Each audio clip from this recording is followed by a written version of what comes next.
Oiê! E no vídeo de hoje a gente vai aprender vocabulário de lugares. E como é que podemos falar lugares em inglês? Places, places.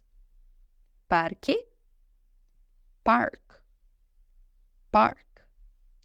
Museu, museum, museum. Teatro, theater, theater. Shopping, mall, mall.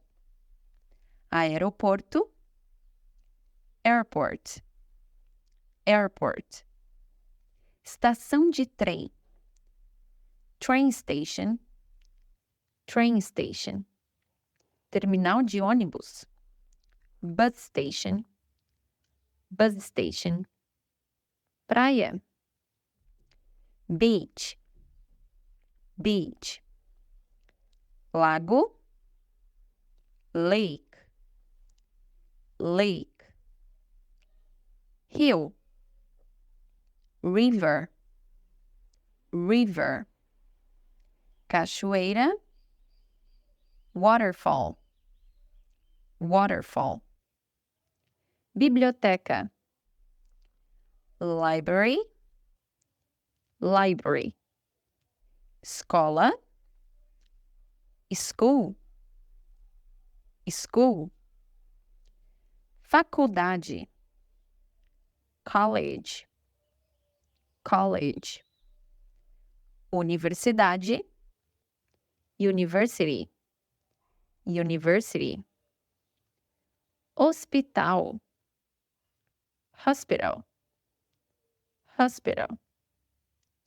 Mercado, podemos falar de 3 formas, tá certo? Então, market, supermarket, grocery store. Nos Estados Unidos, eles usam bastante essa última, tá certo? Então, mais uma vez, market, supermarket, grocery store. Lembrando que você não precisa gravar as 3.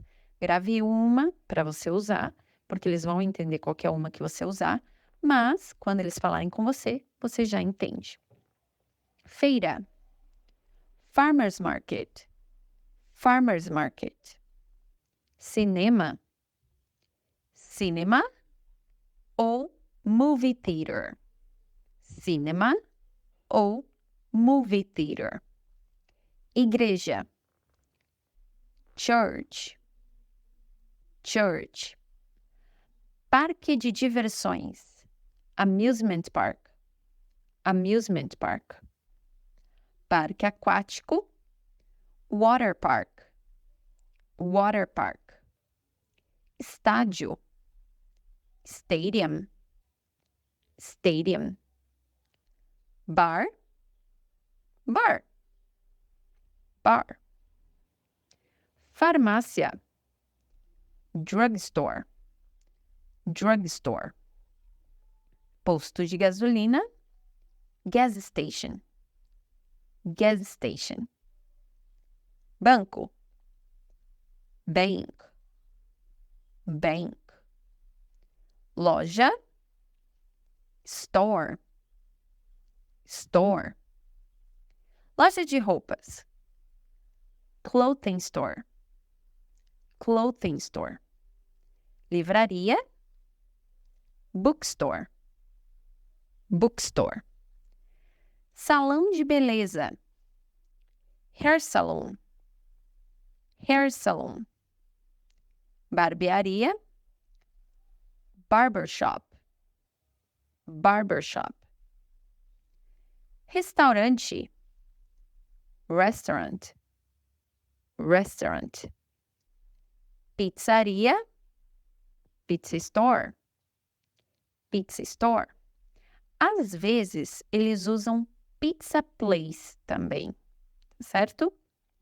Sorveteria, ice cream store, ice cream store. Aqui também, muitas vezes, eles usam ice cream place. Então, vai depender do lugar que você está. Boate, nightclub, nightclub. Agora você já sabe. Volta esse vídeo, repete depois de mim, anota as que você não consegue falar E aí, depois tenta mais uma vez, assistindo o vídeo novamente e tentando falar antes de mim. Quando eu falar em português, você dá uma pausadinha no vídeo e tenta falar em inglês e vê se você acertou ou errou, tá certo? Bons estudos e até o próximo vídeo. Bye, bye!